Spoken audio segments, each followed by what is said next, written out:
Hi guys, welcome to this video about how to make lightning photography with the GoPro Hero 7 Black. You can do same thing with GoPro Hero 6.5, maybe also lower numbers, but for sure with the new GoPros it has some built-in functionality which you can use.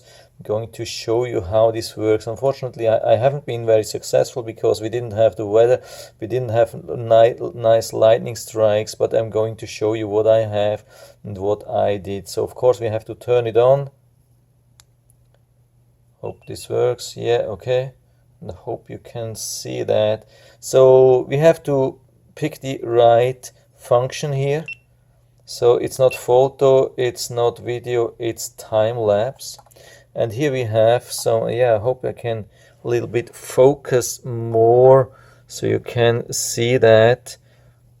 I hope it's more or less focused. So here in the on the left side, on the left side we have this option here which we push, and then we have several options, and we have to use the one at the bottom. As soon as we can click on that, it's called Night Lapse Photo, and then we get another option thing where we have to click on it.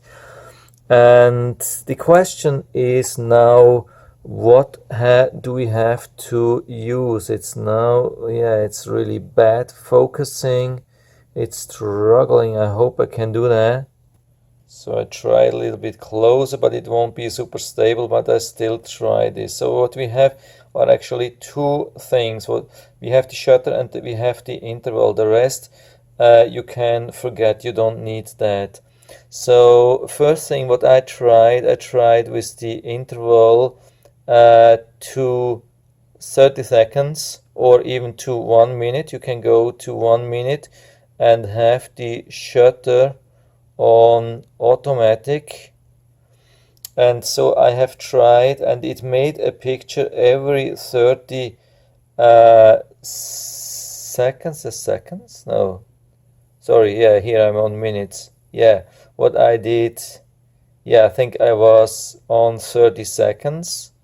Exactly like this, and I had shutter automatically, and what it did, it created one picture every 30 seconds, but it left the shutter only open for maybe 2 or 3 seconds, and the remaining 27 seconds shutter was closed, and there was missing on a lot of lightning strikes. So what you have to do, go to the shutter and pick the longest shutter opening time, which is 30 seconds, and you do the interval automatically. So that means it makes pictures which are 30 seconds in length, then it finalizes the picture, and automatically it will start right away the next picture. The other options we don't have to use. That looks like the best option what we have now with the GoPro. Unfortunately, still not really focused, but I hope you can see that more or less. There is another thing which other cameras have sometime. I'm just showing this to you. Here we have the time-lapse video, and other cameras like the SJ Cam, they have the same thing, the time-lapse video. And you can click on the options there, and you can select not only the interval, but you can also select the shutter time, or at least the shutter time you can select.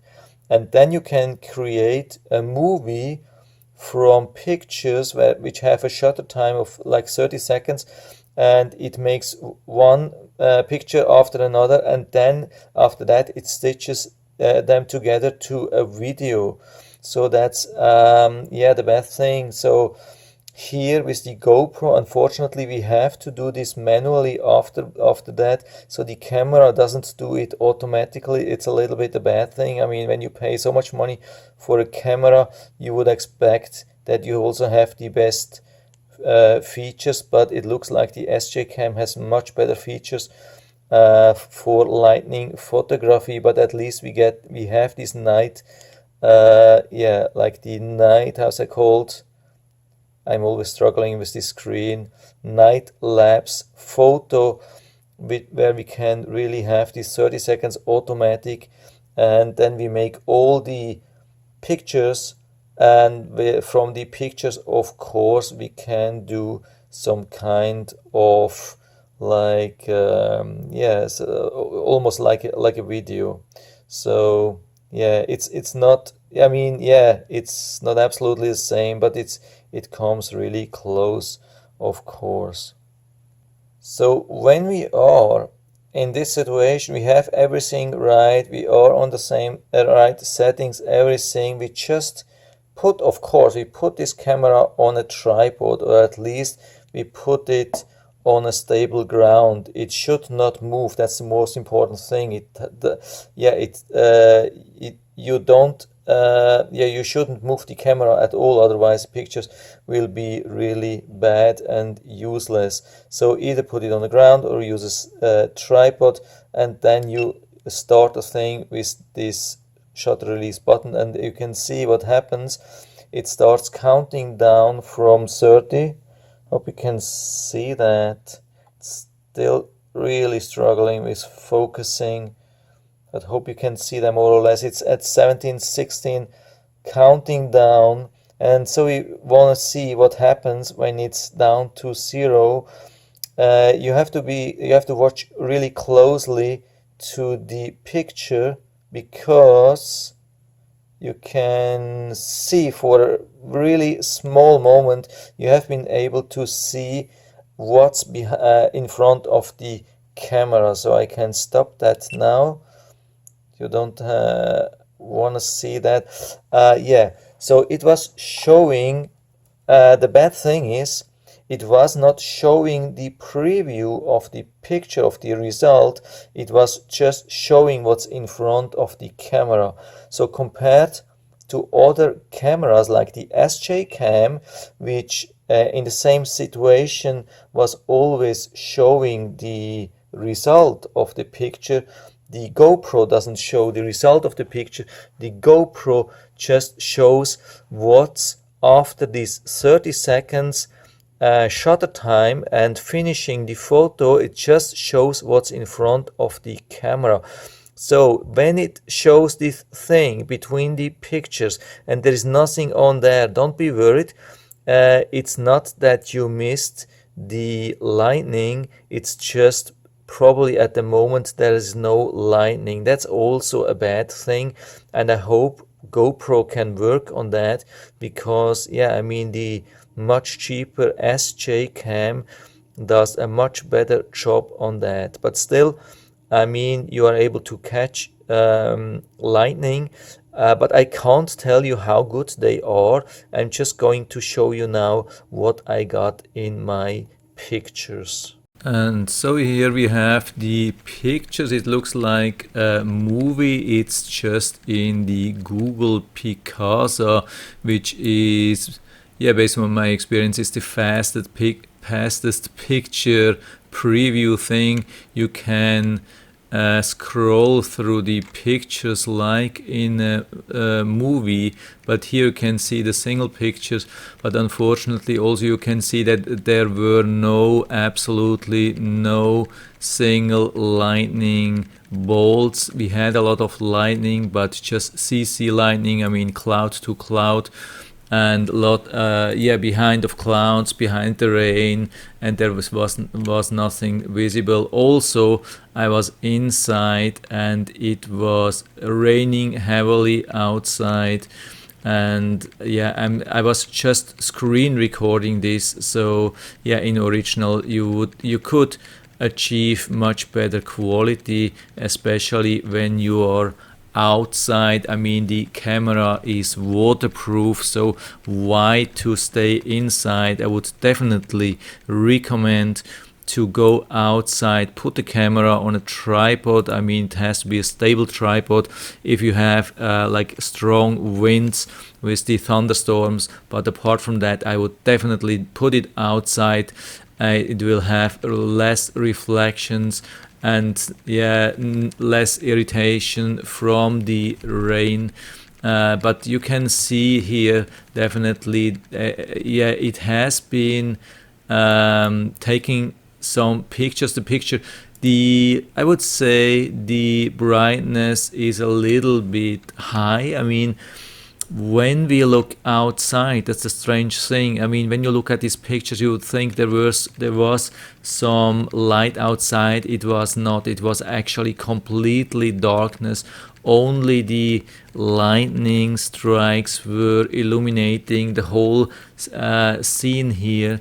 And maybe it would have been better to reduce the pictures to 15 seconds. I don't know, maybe you have to try it out. 30 seconds is pretty long. I mean, depends on how many lightning you expect. Sometimes it's not good when you have the shutter time too long, when you have like multiple lightnings. So when you have one nice shot and you get a second one within the same period, it could destroy the first picture easily. So sometimes it's better to do only maybe 10 seconds or 15 seconds. But of course, when you put everything together after that, I mean, you will have more pictures, more rubbish to delete and so on. But I would expect that pictures would be better.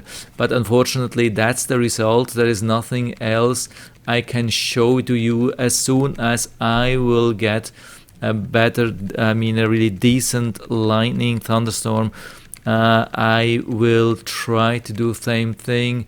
And I hope I can show you better pictures.